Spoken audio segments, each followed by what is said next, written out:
Everyone, this is Supriya Sharma, your geography educator. Welcome to social school. और आज की इस वीडियो में हम लोग करने वाले हैं अपने ज्योग्राफी का next chapter, that is tertiary and quaternary activity. Primary already कर चुके हैं, सेकेंडरी भी कर चुके हैं। किसी ने नहीं देखा तो प्लीज चैनल पर जाकर एक बार देख लीजिए, दोनों का वन शॉट अवेलेबल है। आज शुरू करेंगे टर्शरी सेक्टर। टर्शरी सेक्टर को बेसिकली हम लोग सर्विस सेक्टर भी बोलते हैं, क्योंकि टर्शरी सेक्टर में ही सारी सर्विसेज आ जाती हैं। जैसे कि आप लोग जो है बाहर घूमने के लिए जाते होंगे तो टूरिज्म में कोई टूरिस्ट गाइड आपका होता होगा, राइट। आप लोग कहीं खाना खाने जा रहे हैं किसी रेस्टोरेंट में तो वहां आपको सर्विस मिलती है। कॉल सेंटर पे आप कॉल करते हैं तो आपको सर्विस मिलती है। इसी पूरे सेक्टर को जो है हम लोग आज पढ़ने वाले हैं बिना किसी देरी के। Let's start. तो सबसे पहले अगर हम बात करें कि बियॉन्ड मेकिंग थिंग्स, हमने सबसे पहले शुरुआत में क्या देखा, प्राइमरी एक्टिविटी, जिसमें हम जो है नेचर से चीजें जो हमें मिली है उसको यूज कर रहे हैं, राइट। देन हमने उसको क्या किया, उसको उसकी प्रोसेसिंग की, उसको कुछ ना कुछ नया जो है एक मेकओवर करके कुछ नया बनाया, वो हमने सेकेंडरी थिंग में पढ़ा।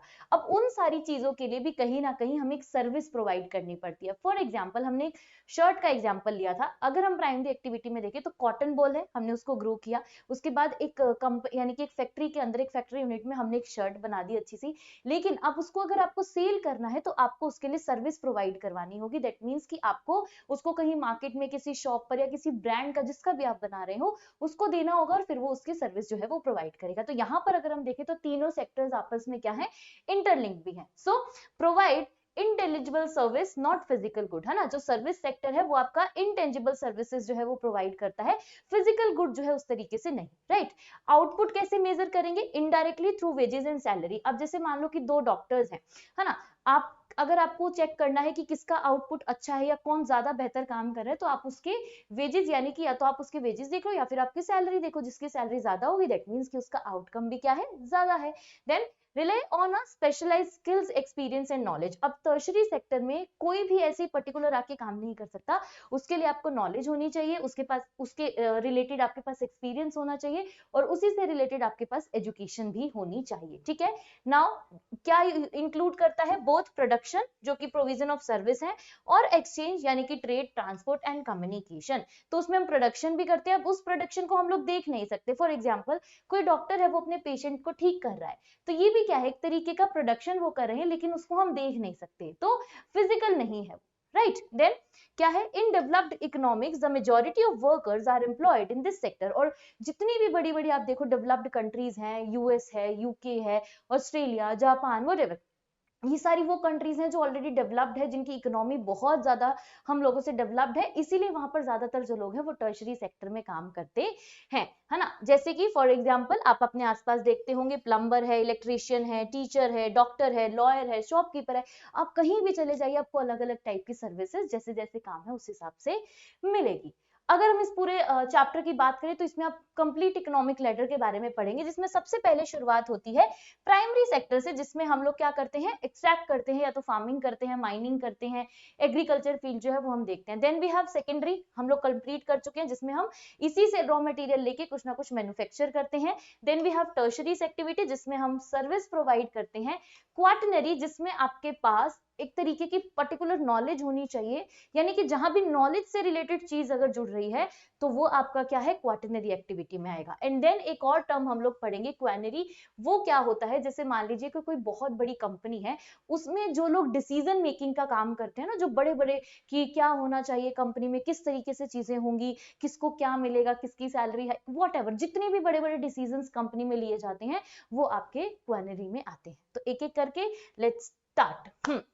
सबसे पहले अगर हम बात करें टर्शरी एक्टिविटी की, तो टर्शरी एक्टिविटी जो है वो आपकी कुछ अलग अलग टाइप्स की होती है, जिसमें सबसे पहले we have trade and commerce. Trade और कॉमर्स से क्या मतलब है, अब इसमें भी बहुत अलग अलग होता है। एक होता है रिटेल, जिसमें डायरेक्टली आप लोग जाते हो किसी शॉप पर या किसी मॉल में आप गए और आपने जो है चीजें परचेज कर ली। दूसरा होता है होलसेल।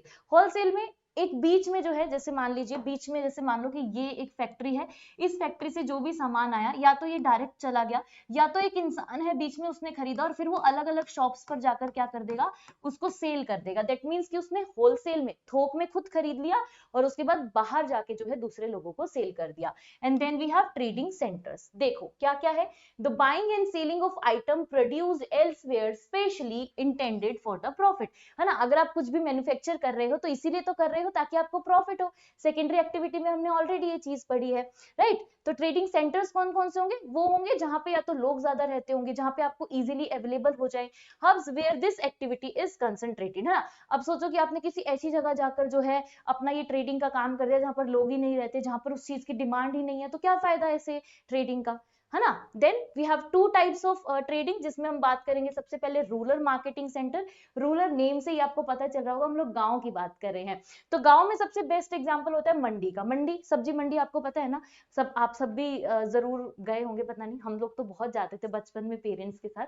तो सब्जी मंडी जैसे आप देखो गांव में लगती है। अब उसमें क्या होता है कि वो ऐसी जगह पर लगाई जाती है जहां पर लोग होते हैं, है ना। जैसे मान लो कि आज मंडे है, ठीक है, मंडे को क्या किया इन्होंने अपने गांव में लगा ली, फिर नेक्स्ट डे ये आपको उस गांव में नहीं मिलेंगे, नेक्स्ट डे जैसे कि ट्यूसडे आया तो ये किसी और गांव में जाके जो है मंडी लगा रहे हैं। तो ये क्या है, ये रूरल मार्केटिंग सेंटर्स हैं जहां पर इस तरीके से काम होता है ट्रेडिंग का, ठीक है। और इसका बेस्ट एग्जांपल आपके पास मंडी है जो कि होलसेल मार्केट होती है, जिसमें आपको प्राइस आप देखो बहुत कम मिलेगा। अभी आप मंगा लो ब्लिंकिट ज़ेप्टो से, सब्जियां इतनी महंगी मिलेगी, लेकिन जब आप इस मार्केट में जाएंगे होलसेल मार्केट वाली मंडी में तो आपको सब्जियां जो है बहुत नॉमिनल प्राइस पे मिल जाएंगी, right. Then we have urban market sector. Urban market centres में क्या होता है, जो कि शहरों के अंदर होते हैं, कि एक बड़ा सा मॉल है या फिर एक बड़ा सा स्टोर है, वहां जाके आप क्या कर रहे हो, कुछ चीजें जो है वो अपनी परचेज कर रहे हो। Offer more widely specialised goods and services from manufactured products to professional services, lawyer, doctors and consultant. अब सोचो अगर आप किसी मॉल में भी जाते हो या किसी स्टोर में भी जाते हो, तो रूरल में ऐसा नहीं है, वो लोग तो अपना देसी जो है लगाकर बैठे हैं, भाई सब्जी मंडी है, आइए सब्जी खरीदिए और जाइए। लेकिन अर्बन मार्केटिंग की अगर हम बात करें तो वहां पर आपको किसी स्टोर में या किसी मॉल के अंदर अलग अलग टाइप की सर्विसेज, जैसे मानो कि अभी मैं गई कि हेलो सर मुझे जो है ड्रेस लेना है, तो आप तो वहां पे क्या होगा, एक इंसान है जो आपको पर्टिकुलरली उस चीजों के बारे में बताएगा, है कि नहीं है, होता है ना ऐसा जब आप लोग जाते हो। तो ये डिफरेंस जो है हमें भी देखने को मिलता है। रूरल एरियाज में हम लोग बहुत लोकल लेवल से जो है अपना काम करते हैं, और अर्बन एरियाज मार्केटिंग की बात करें तो वहां पर सर्विस प्रोवाइड करना, जो कि एक्चुअल में हमारे टर्शरी सेक्टर का काम है, वो यहाँ पर होता है। ओके, नेक्स्ट अगर रिटेल वर्सेस होलसेल की बात करें तो जैसा मैंने आपको बताया वही सेम चीज है। रिटेल में हम लोग क्या करते हैं, रिटेल में डायरेक्टली हम लोग जो है कंज्यूमर से कनेक्ट है। जैसे कि हमने क्या किया, हमने अपना सामान जो है डायरेक्टली कंज्यूमर्स को सेल कर दिया, आप गए आपने पेमेंट किया, आपको सामान जो है वो मिल गया, ठीक है। कौन करता है, sell goods directly to the consumers, है ना। क्या क्या कैसे, फिक्स्ड स्टोर होते हैं, स्ट्रीट पेडलिंग्स होती है, हैंडक्राफ्ट्स होते हैं, mail order, internet vending machine, है ना। आप देखो आपको अभी इंटरनेट बाय करना होगा तो आप क्या करोगे, फटाफट से गूगल पे या कोई और ऐप खोलोगे और फटाफट से अपने फोन में जो है रिचार्ज कर लोगे, हो गया। तो ये भी क्या है, एक तरीके का रिटेल है।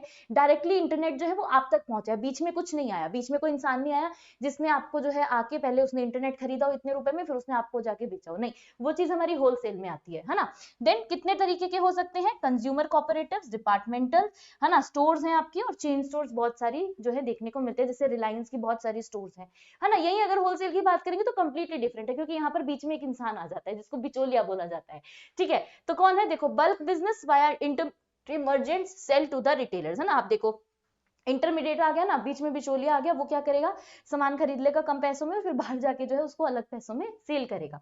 कैसे, does not operate through retail stores, है ना, कि क्या फंक्शन है इसका, often extend credit retailers allowing them to operate on the wholesalers capital, है ना। और जो जहां उनकी होता है ना एक पकड़ बनी रहती है, वहीं पर ये चीजें जो है आपको देखने को मिलती है। तो आप अगर कभी गए हो तो आपने देखो ऐसे बड़े बड़े वेयर हाउस रहते हैं, तो वो क्या होते हैं, वो वेयर हाउस वही होते हैं, वो इंसान बिचौलिया है जिसका वो वेयर हाउस है, वो कहीं से अपनी फैक्ट्री से जो है वो सारा सामान खरीद के लाया है और अब आपको जो है उस दामों पर बेच देगा। डन, चलिए आगे मूव ऑन करते हैं और बात करते हैं मोस्ट इंपॉर्टेंट टाइप की, दैट इज ट्रांसपोर्ट। अब सोचो आपने कुछ भी मैन्युफैक्चर किया हो, कुछ भी आपको सर्विस प्रोवाइड करनी हो, लेकिन अगर ट्रांसपोर्ट नहीं होगा तो आप कैसे जाएंगे। अब मानो कि आपने अर्बन क्लब वाले को घर बुलाया है कि हाँ जी भाई साहब आ जाइए, मेरे जो है हेयर कट करके चला जाइए, तो वो हेयर कट करने कैसे आएगा, ट्रांसपोर्टेशन तो चाहिए ना। तो सबसे बेसिक चीज है अगर हम ट्रांसपोर्टेशन की बात करें किसी भी सेक्टर में देखें तो, ठीक है। तो क्या डेफिनेशन होगी, a service that physically carries people, material and manufacture goods from one location to another location, है ना। चाहे हम अपने इंडिया की बात करें, चाहे हम स्टेट टू स्टेट बात करें, चाहे हम इंडिया से दूसरी कंट्रीज की बात करें, ठीक है। कैसे कैसे डिस्टेंस को मेजर किया जाता है, तीन तरीके हैं। सबसे पहले किलोमीटर में, यानी कि एक्चुअल रूट लेंथ कितनी है, ये देखेंगे हम लोग, ठीक है। देन टाइम, की उस जगह जगह तक जाने के लिए हमें कितना टाइम लग रहा है, ठीक है, टाइम टेकन कितना है, एंड कोस्ट डिस्टेंस यानी कि उस स्पेसिफिक जगह पर जाने के लिए हमें कितना कोस्ट लग रहा है, ये सारी चीजें जो है हम लोग देखते हैं। ओके, नाउ नेटवर्क किस तरीके से अगर हम बात करें तो a system places link together. अब होता क्या है कि बहुत सारी जगहें देखो ऐसी होती है, जैसे अगर इस मैप में भी आप देखेंगे तो बहुत सारी जगह आप देखो, जैसे यहाँ न्यूयॉर्क है, यहाँ लंदन है ना, यहाँ से आपको दुबई आ गए आप लोग, तो बहुत सारे ऐसे लिंक भी होते हैं जहां से आप अलग अलग जगहों पर जा सकते हो। तो जैसे मानो कि अगर लंदन आपको सामान भेजना है तो पहले आपने दुबई में उस सामान को पहुंचा दिया, फिर यहाँ से चीजें जो है आगे चली जाएंगी। दैट मीन्स कि आपने अपने लिंक्स बना लिए, नोड्स बना लिए कि भाई मैं यहाँ तक सामान पहुंचाऊंगा, आप जो है इससे आगे का ट्रांसपोर्टेशन संभाल लेना, है ना। मीटिंग पॉइंट ऑफ रूट, वो क्या है, आपका मीटिंग पॉइंट हो गया। For example a city, airport, कुछ भी हो सकता है वो meeting point. Then links the road और rail line joining two nodes, तो वहां पर जाकर जो है आप इस तरीके से अपना सामान जो है ट्रांसपोर्ट कर सकते हैं। Next we have communication. अब कम्युनिकेशन तो मैं भी आप लोगों से कर रही हूँ, बातचीत करना, है ना, अपने आइडियाज को, अपनी नॉलेज को किसी दूसरे तक पहुंचाना, मैं भी तो अभी यही कर रही हूँ कि जो मेरे मन में आ रहा है, जो मेरे आइडियाज हैं वो मैं आप लोगों को बता रही हूँ। तो भाई communication is very very important. सोचो आपने कोई चीज बना दी, अगर आपको कोई सर्विस प्रोवाइड करनी है, आपने उसके बारे में बताया ही नहीं तो क्या फायदा, कैसे करोगे आप उस सर्विस से अपना प्रॉफिट, है ना। So the transmission of words, message, facts and ideas. अब आजकल की बात करें हम लोग तो ये बहुत ईजी हो गया, क्योंकि हमारे पास मोबाइल फोन्स हैं, मेल्स हैं, इंटरनेट है, उसके थ्रू हम लोग सारी इंफॉर्मेशन जो है एक जगह से दूसरी जगह पहुंचा देते हैं। लेकिन याद करो वो पुराना समय जब एक खत लिखा होना था, कि लेटर में मैं सोचो आप लोगों को लिख रही हूँ कि hi guys, this is Supriya Sharma और आज हम करने वाले हैं क्लास, ये लेटर मैं आपको पहुंचा रही हूँ। सोचो उस लेटर को पहले कोई लेके जाएगा, है ना, फिर वहां पे हम उसको डालेंगे, फिर वहां से वो जो है आप तक पहुंचेगा। क्यों? क्योंकि उस टाइम पे हमारे पास टेक्नोलॉजी उस तरीके की नहीं थी, तो हम उस तरीके से बिल्डअप नहीं कर पा रहे थे। But now we have internet, मैं आपको फटाफट से इंस्टा पे मैसेज करूंगी या टेलीग्राम पर मैसेज करूंगी कि हेलो गाइस हमारी क्लास शुरू होने वाली, जल्दी से आ जाओ। तो हमारे बीच में कोई इंटरमीडिएट नहीं है, हमें यहाँ पे सिर्फ इंटरनेट का सहारा लेना पड़ा, जो कि हम डायरेक्टली जो है परचेज कर सकते हैं, सिंपल, है ना। सो कैसे, historically dependent on the transport, for example mail, है ना। एंड मॉडर्न टेक्नोलॉजी जो है वो क्या है, like mobile telephone, satellite has made it independent of the transport. जो चीज मैंने अभी आपको समझाई वही चीज आपको यहाँ पर समझाई गई है। टेलीकम्युनिकेशन की अगर हम बात करें तो revolutionised communication by reducing time from weeks to minute, है ना। आप देखो कि भाई टेलीकम्युनिकेशन की वजह से जो बात हफ्तों हफ्तों महीने तक आप तक पहुंचा करती थी, अब वो कुछ मिनटों में, कुछ सेकंडों में आपके पास पहुंच जाती है। मास मीडिया क्या होता है, जब आपको अपनी बात जो है वो बहुत ज्यादा लोगों तक पहुंचानी होती है। जैसे कि आपके न्यूज चैनल है, न्यूज चैनल क्या है, वो एक इंफॉर्मेशन को या एक न्यूज को जो है बहुत लोगों तक पहुंचाते, तो वो मास मीडिया का है। जैसे कि रेडियो, पुराने समय में तो भाई रेडियो ही हुआ करते थे, है ना। Television, internet relay information to vast audience, vital for advertising and entertainment, right. चलिए आगे चलते हैं और नेक्स्ट टाइप की बात करते हैं, दैट इज सर्विस। सर्विस जो आपकी प्रोवाइड की जाती है कि किस तरीके से जो है होगी। अब बहुत अलग अलग टाइप की, जैसे अभी हमने एक एग्जांपल देखा था कि अगर हम गांव में जाएंगे तो वहां पर जो चीजें होंगी वो बहुत ही देसी टाइप की हो सकती है, कि वहां पर आपको कोई उस तरीके की सर्विस नहीं देगा जैसे कि आपको मॉल में मिल जाएगी। तो उसमें भी हमारे पास चार तरीके की है, देखो क्या क्या है, फटाफट से एक एक कर लेते हैं हम लोग। सबसे पहले law order service. Law order service क्या कहता है कि कॉमन एंड वाइड स्प्रेड है, जैसे कि आप ग्रोसरी पे जा रहे हो, किसी शॉप पर जा रहे हो, लॉन्ड्री पर जा रहे हो, तो वो आपके लो ऑर्डर सर्विस में आएगी, है ना। आपको बस उससे जो है अपने कपड़े देने हैं, वो धो के आपको वापस दे देगा। Then we have high order services. इसमें क्या होता है, स्पेशलाइज्ड होती है, बहुत लेस होती है, कॉमन होती है, जैसे कि अकाउंटेंट है, कंसल्टेंट्स हैं और आपके फिजिशियंस है। अब सोचो कि आपको अपनी जो है आईटीआर फाइल करवानी है, तो आपको बात करनी पड़ेगी ना अकाउंटेंट से, आपको अपना जो है टेली कराना है, जो भी आपकी बैलेंस शीट है वो, उसके लिए आपको अकाउंटेंट की हेल्प लगेगी। तो ये क्या है, ये हाई ऑर्डर सर्विस है ना, क्योंकि इसके लिए आपको एक बहुत पर्टिकुलर नॉलेज की जरूरत होनी चाहिए। Then we have regulated services often supervised by the government, जैसे कि हाईवेज है, एजुकेशन है, फायर डिपार्टमेंट है। एंड पर्सनल सर्विसेज, जिसमें कि आपकी फैसिलिटीज आती हैं जो आपकी डेली लाइफ में आप यूज करते हो। For example housekeepers, cooks, gardeners, often unorganised sector. और इनको हम अनऑर्गेनाइज्ड सेक्टर्स बोलते हैं, क्योंकि ये ऐसी एक्टिविटीज हैं जो आज है, कल कुछ टाइम के बाद जो है आप कुछ और कर रहे होगे। जैसे मानो कि अभी कोई इंसान गांव में है, उसको ये सब नहीं अच्छा लग रहा, काम वहां पे नहीं है सही, तो वो क्या करेगा, शहर में जाके जो है ये एक्टिविटी अपनी फॉर्म करेगा। ठीक है, तो इनको जो है अनऑर्गेनाइज बोलते हैं। आपने छोटी छोटी क्लासेस में बोलूंगी, 10th क्लास में आपने इसके बारे में पढ़ा होगा। देखो आपको यहाँ पर भी दिख रहा है ना, आपको यहाँ पर एक केस दिया गया है मुंबई के डब्बा वाला। अब ये जो मुंबई के डब्बा वाला सर्विस है बहुत फेमस है। ये एक ऐसी हाईली ऑर्गेनाइज्ड पर्सनल सर्विस है जो कि प्रोवाइड की जाती है 1,75,000 लोगों को, यानी कि 1,75,000 जो लोग हैं उनको जो है अक्रॉस ये इस पर्टिकुलर सिटी में जो है प्रोवाइड कराई जा रही है। दैट मीन्स कि ये क्या है, ये एक अनऑर्गेनाइज सेक्टर है। क्यों? क्योंकि वहां नहीं तो अब ये यहाँ पर आकर जो है डिब्बे वाला काम कर रहे हैं। ये देख लीजिए आपके सामने यहाँ पर है। अब आपके जो एनसीईआरटी की बुक है उसमें केस स्टडी दी है कि टर्शरी सेक्टर को और बेटर तरीके से समझने के लिए आप एक केस स्टडी से उसको समझ सकते हो, जो कि है क्या, टूरिज्म। अब भाई टूरिज्म की बात कर रहे हैं तो घूमने का मन कर ही जाएगा।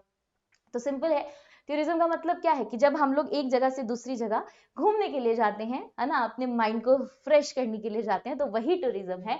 होता क्या है इसमें, हम लोग बेसिकली अगर देखें तो हम लोग क्वेश्चन करते हैं, ये एक तरीके का बिजनेस नहीं है ना। हमें अपने मन की इच्छा है कि हमें घूमने जाना है, हमें ट्रैवल चाहिए, हमें कुछ ऐसी फ्रेश एयर चाहिए, तो हम जा रहे हैं। ठीक है, क्या होता है कि ये बहुत सारे लोगों के लिए एम्प्लॉयमेंट जनरेट करता है, generate 250 million registered jobs globally.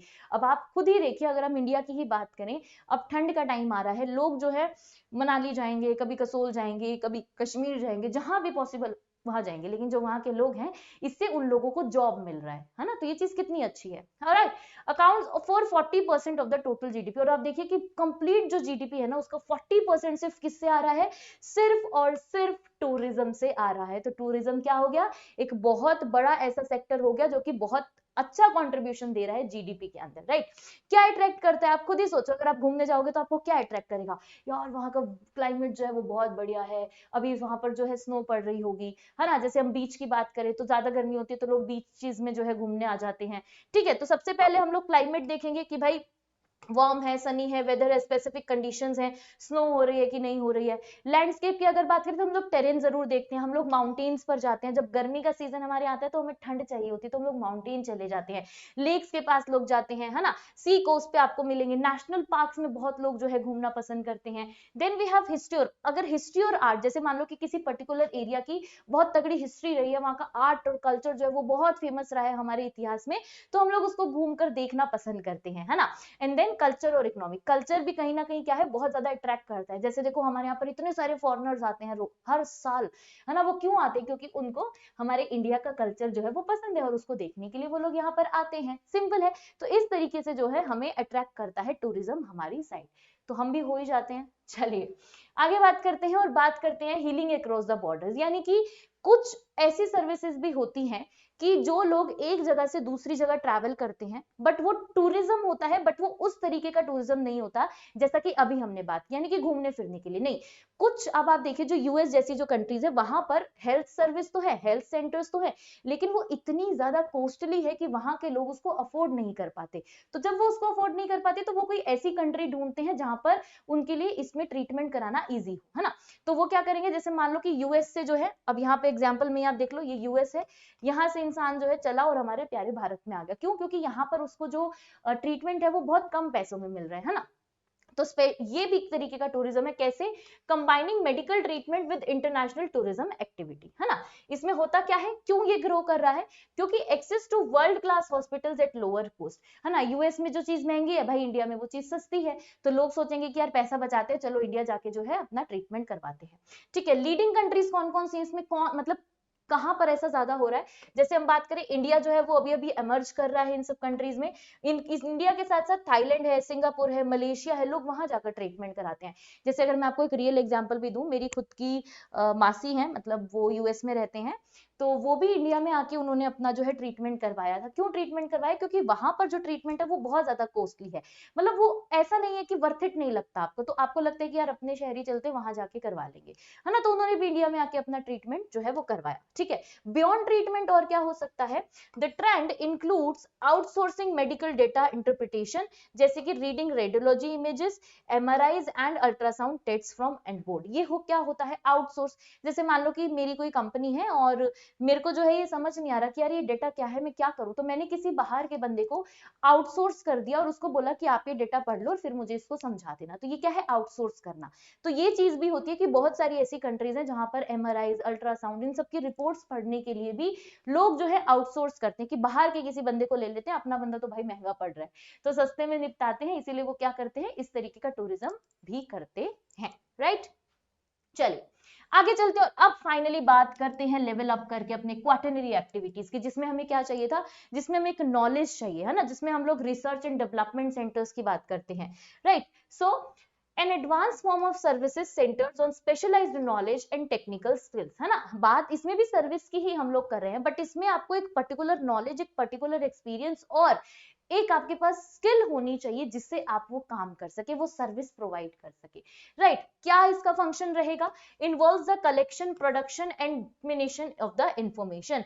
Focus किस पे रहता है, centre around research and development, very very important, मैं आपको बोलूंगी यहाँ पर स्टार लगाकर, क्योंकि क्वेश्चन जो है बन जाता है। कौन होते हैं ये लोग, कौन हो सकते हैं क्वाटरनरी में, सॉफ्टवेयर डेवलपर्स, आप में से कोई है क्या, नहीं, आप में से कोई बनना चाहे तो, है ना, सॉफ्टवेयर डेवलपर्स हैं, म्यूचुअल फंड्स मैनेजर्स हैं, टैक्स कंसल्टेंट्स हैं, यूनिवर्सिटी प्रोफेसर्स हैं, जो टीचर्स हैं आपके, वो भी क्या है, वो भी तो एक तरीके की नॉलेज ही तो है ना, जो आप लोगों को पहुंचा रहे हैं। हर कोई थोड़ी पढ़ा सकता है, अगर हर कोई पढ़ा रहा होता तो भाई सब कुछ ज्ञान दे रहे होते, है ना, ज्ञान तो देखो हर कोई दे लेता है, बट पढ़ाना इज अ डिफरेंट थिंग, है ना। चलिए की फैक्ट की बात करें तो over half of all workers in developed economics are in the knowledge sector. अब जितनी भी डेवलप्ड है, जैसे हमने पहले बात की थी टर्शरी सेक्टर में कि जितनी भी डेवलप्ड कंट्रीज है उसमें ज्यादातर लोग आपको सर्विस सेक्टर में ही काम करते नजर आएंगे। Same goes with the quaternary activity, वहां पर भी क्या है, ज्यादातर लोग यही काम करते आपको नजर आएंगे। नेक्स्ट टर्म जो इंपॉर्टेंट है वो है क्वाटरनरी, यानी कि गोल्ड कॉलर एक्टिविटीज। क्यों यहाँ पर गोल्ड कॉलर लिखा है मैंने आपके लिए, ताकि आपको ये याद रहे। ये देखिए इन लोगों को, ये क्या कर रहे हैं, ये यहाँ पे कोई ना कोई डिसीजन ले रहे हैं अपनी कंपनी के लिए, तो कंपनी में जो लोग डिसीजन मेकर्स होते हैं वो आपके आते हैं इस कैटेगरी में, है ना, the highest level of decision making and policy making, कि कंपनी के लिए क्या अच्छा होगा, क्या करना चाहिए, कुछ नया करते हैं, कुछ बेहतरीन करते हैं कि ये हो जाए वो हो जाए, इस तरीके से, है ना। देन क्या होगा, फोकस किस पे करते हैं ये लोग, creation, rearrangement, interpretation of new and exciting ideas, कुछ कुछ नए नए आइडियाज लेकर आएंगे, बताएंगे कि ये हमारी कंपनी के लिए बेटर हो सकता है, इस तरीके से चीजें जो है हम लोग कर लेते हैं। क्या रोल रहेगा, involve in data interpretation and the use of evaluation of new technologies, कि क्या हम लोग ऐसा यूज करें कि जिससे हमारी कंपनी का नाम और बेहतर हो जाए, राइट। देन एग्जाम्पल क्या है, senior business executives, government officials, research scientist, financial and legal consultant, ये सारे के सारे आपके जो है क्वेनरी का पार्ट होते हैं। जो भी बड़ा आदमी आपको नजर आएगा वो सब आपके इसके पार्ट होते हैं। नाउ वी हैव आउटसोर्सिंग, अब इसमें भी आउटसोर्सिंग होती है, कैसे होती है, जैसे टर्शरी सेक्टर में हो रही थी, इसमें कैसे आउटसोर्सिंग होगी, देखिए, giving work to an outside agency to improve efficiency and reduce cost. अब वही सेम चीज का एग्जांपल लेकर चलते हैं, मान लीजिए यूएस, अरे ये पेन तो दिख ही नहीं रहा, वेट, मान लीजिए यूएस में आपने एक कंपनी जो है आपको खोलनी है, लेकिन आपको क्या हुआ कि आपको लगता है कि यार यहाँ पर तो ये कंपनी मुझे बहुत महंगी पड़ेगी, यहाँ पर लोगों को जॉब पे भी रखूंगा तो उस हिसाब से एम्प्लॉयमेंट देना पड़ेगा, तो उसे क्या लगा, उसे लगता है कि यार नहीं, मैं काम करता हूँ, मैं इंडिया जाके जो है अपनी ये सेम कंपनी खोलता हूँ और वहां पर जो है लोगों को आउटसोर्स कर लूंगा। तो उसने क्या किया, आइडिया उसने यहाँ का था, इंसान वो यहाँ का है, लेकिन उसने अपनी कंपनी जाके जो है यहाँ पर ओपन कर दी और यहाँ के लोगों को जो है एज एम्प्लॉयड रख लिया। तो एमएनसीज हमारे यहाँ पर है, मल्टीनेशनल कंपनीज, वो क्या है, वो वही तो है जो बाहर की कंट्रीज से हमारे यहाँ है, हमारी नहीं है ना। ठीक है, तो देखिए जैसे कि बीपीओ है, बिजनेस प्रोसेस आउटसोर्सिंग जो होता है, बीपीओ, बहुत सारे बीपीओ अगर मैं आपको बताऊं तो ऐसे हैं जो कि बाहर के लोगों के, उन्होंने यहाँ आके जो है उसको खोला और फिर वो इस तरीके की सर्विस जो है वो प्रोवाइड कर रहे हैं। Involve services like IT, human resource and customer supports and call centre, call centre से कॉल आता रहता है ना, सर आपका मोबाइल का रिचार्ज खत्म हो गया, ये ऑफर ले लीजिए, ये सब चीजें कीजिए, ठीक है। Then we have KPOs, very very important, यानी कि नॉलेज प्रोसेस आउटसोर्सिंग। इसमें क्या होता है, इसमें आपको उस पर्टिकुलर चीज के बारे में नॉलेज होनी चाहिए, और जो आजकल के टाइम में बहुत ज्यादा बूस्ट अप पे है, कैसे है देखिए, क्या होता है, a distinct higher skilled industry इसके अंदर रहती है, information driven knowledge outsourcing involving high skilled workers. अब इसके लिए आपको एक पर्टिकुलर स्किल होनी चाहिए। अब जैसे मैं अगर चाहूं कि भाई मैं सॉफ्टवेयर डेवलपर बन जाऊं, तो क्या मैं बन जाऊंगी, नहीं, उसके लिए मुझे पहले पढ़ाई करनी होगी, एक पर्टिकुलर स्किल मुझे जो है वो सीखनी होगी, मुझे सॉफ्टवेयर डेवलप करना सीखना होगा, मुझे वेब डिजाइनिंग सीखनी होगी, उसके बाद ही जाके मैं ये सब कर सकती हूँ। तो लोग क्या करते हैं कि अगर उनको अपने एरिया में वो चीज महंगी पड़ती है, बहुत कॉस्टली पड़ती है, तो वो दूसरी कंट्रीज ढूंढते हैं जो कि अभी डेवलपिंग एरियाज में जो इमर्ज कर रही हैं धीरे धीरे, वो वहां जाके जो है अपनी कंपनी खोलते हैं, अपना बिजनेस खोलते हैं और उन चीजों को उस तरीके से करवाते हैं क्योंकि उनको वो कॉस्ट कम पड़ता है, राइट। एग्जाम्पल क्या है इसका? R&D activities, e learning businesses, research, legal processions and the banking sector. तो ये सारी चीजें आजकल के टाइम में आप देखो, बैंकिंग सेक्टर के बिना दुनिया अधूरी है। अगर आपके पास बैंकिंग नहीं होगा तो कैसे चीजें करोगे आप लोग, ठीक है। बात करते हैं इस पूरे चैलेंज की, कैसे हो सकता है द डिजिटल डिवाइड। अब देखो डिजिटली अगर हम बात करें तो चीजें दिन ब दिन इंक्रीज हो रही हैं। हम भी जो ये इस तरीके से क्लासेस कर रहे हैं, अपने चैप्टर्स को कंप्लीट कर रहे हैं, सिलेबस पूरा कर रहे हैं, इसके पीछे भी क्या है कि डिजिटल प्लेटफॉर्म है ना, इंटरनेट है। इंटरनेट नहीं होगा तो हम लोग भी ये सब नहीं कर पाएंगे। So the uneven distribution of opportunities emerging from information and communication technology across the globe. अब बहुत सारी जगहें ऐसी हैं, अगर हम बात करें पूरे वर्ल्ड में भी मत देखो, अपने इंडिया में ही आ जाओ। इंडिया की कुछ सिटीज ऐसी हैं जहां पर हर एक तरीके की टेक्नोलॉजी अवेलेबल है, जैसे बैंगलोर है, दिल्ली है, हैदराबाद है, नोएडा है, मुंबई है, पुणे है। इन सब में क्या है, इन सब के पास भाई बढ़िया बढ़िया टेक्नोलॉजीज हैं, डेवलप्ड है। लेकिन इंडिया की ही कुछ सिटीज ऐसी हैं या कुछ गांव ऐसे हैं जहां तक टेक्नोलॉजी का टी भी नहीं पहुंचा है। तो ये क्या है, ये एक बहुत बड़ा मेजर डिफरेंस जो है हमें देखने को मिलता है इस पर्टिकुलर सर्विस में। और ये क्या है, एक तरीके का चैलेंज है गवर्नमेंट के लिए भी कि वो इस तरीके की चीजें जो है प्रोसेस करे जिससे हर एक इंसान को उसका बेनिफिट मिल सके, राइट, है ना। देन ग्लोबल डिवाइड किस तरीके से है? Developed countries have forward in providing ICT access while developing countries have lagged behind, जिसका एग्जांपल मैंने अभी अभी आपको दिया। पाकिस्तान ले लो, बांग्लादेश ले लो, श्रीलंका हमसे साइज में छोटा है बट हमसे ज्यादा डेवलप्ड है, राइट। सो नेशन डिवाइड की अगर बात करें तो gap also exist within the countries. For example metropolitan centres in India have better connectivity access to digital world, है ना। वही चीज कि भाई जो मेट्रोपॉलिटन सिटीज है, बड़े बड़े शहर है, वहां पर सब कुछ है। लेकिन अगर बात करें किसी छोटे शहर की तो वहां पर हमारे पास कुछ भी नहीं है ना। और ये वो पूरा वर्ल्ड था जिसको हमें किसने प्रोवाइड किया है, जिसे हमें सर्विस सेक्टर ने प्रोवाइड किया है, जिसमें हमने अभी अभी पढ़ा टर्शरी सेक्टर, जिसमें हम ट्रेड, ट्रांसपोर्ट, कम्युनिकेशन सर्विस दे रहे हैं। क्वाटरनरी, जिसमें हम लोग बढ़िया तरीके से सोच रहे हैं, नॉलेज ले रहे हैं और उस हिसाब से अपनी इकोनॉमी को डेवलप कर रहे हैं। क्वानरी, जो मैंने आपको बताया डिसीजन मेकिंग लोग जो होंगे। एंड ड्राइविंग ट्रेंड, जो कि आपके आउटसोर्सिंग और डिजिटलाइजेशन पर काम करते हैं। तो ये पूरा हमने पढ़ लिया। अब आगे जब पहुंचेंगे, इसके आगे की सर्विस अभी तक तो बनी नहीं है, बनेंगी तो जरूर हम लोग पढ़ लेंगे। तो इसी के साथ हमारा चैप्टर होता है यहीं पे and. Thank you so much, मिलते हैं नेक्स्ट क्लास में। तब तक आप सभी बच्चे अपना ध्यान रखिएगा। Bye bye, take care. Unacademy. Let's crack it.